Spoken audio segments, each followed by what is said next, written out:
இது வந்து பெரியார் பூமி அல்ல, பெரியார் மண் கிடையாது, பெரியாரே மண் அப்படின்னு.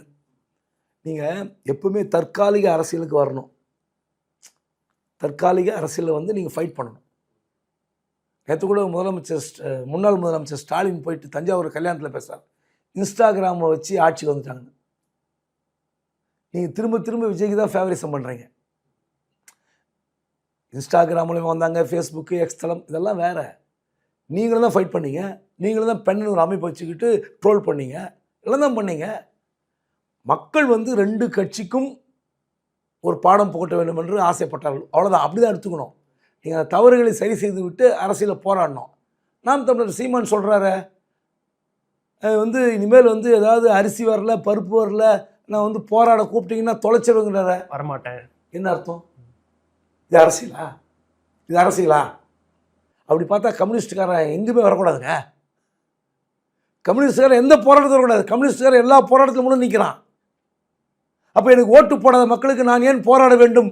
நீங்கள் கம்யூனிஸ்டுக்காரன் கேட்டிருக்கானா? சில இடத்துல 3வது இடத்துல இருப்பான். இப்போ இந்த தேர்தலில் பல இடத்துல 3வது இடத்தில் தோற்று போயிருப்பார்கள். அந்த தொகுதியில் ஒரு பிரச்சனை என்றால் கம்யூனிஸ்ட்காரன் முன்னே நீ பணம் நிற்க மாட்டாங்க. அதுதான் அரசியல். நீங்கள் வந்து இப்படி மக்களுக்கு சாபம் விடுற மாதிரி போராட்டம் சொன்னீங்கன்னா, உங்களை தொலைச்சிரும்னு சொன்னீங்கன்னா அது அரசியல் கிடையாது. இந்த உணர்ச்சி வேகத்தில் பேசுகிற பேச்சு. இப்போ 4% உங்களுக்கு ஓட்டு போட்டுறவங்ககிட்ட வரார். அவர் உங்களுக்கு ஓட்டு போட்டாருன்னு அத்தாட்சியில் வச்சுக்க வேண்டாம்.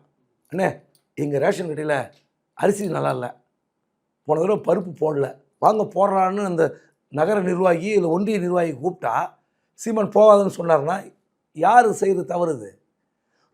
நம்ம ஓட்டு போட்டானா அவனை வெரிஃபை பண்ணுனா, அண்ணே நான் உங்களுக்கு தான் ஓட்டு போட்டேன்னு சொல்கிறாரு, என்ன பண்ணுவீங்க? அது ஒரு நாகரிகமான அரசியல் இல்லை. அப்போது நீங்கள் ஓட்டு போட்டவர் ஓட்டு போடாதவன்னு பிரிக்கக்கூடாது. இப்படி தான் வந்து பெரியார் விவகாரத்தில் ஒரு அறிவிலித்தனமாக எடுத்த முடிவு, மிக மிக மோசமான முடிவு. எங்க மத்தியில் ஆட்சி ஆளுவது பாஜக, பிரதமர் மோடி, மாநிலத்தில் ஆட்சி ஆளுவது திமுக, முதலமைச்சர் ஸ்டாலின். இவங்க 2 பேருக்கான அரசியல் பிரச்சனைகள், இந்த ஆட்சியில் என்னென்ன குறைகள், இதை எதிர்த்து ஃபைட் பண்ணுங்க. ஆச்சி மசாலா, எந்த சமையலும் ருசி தேடும் ரகசியம். 20 ரூபாய்.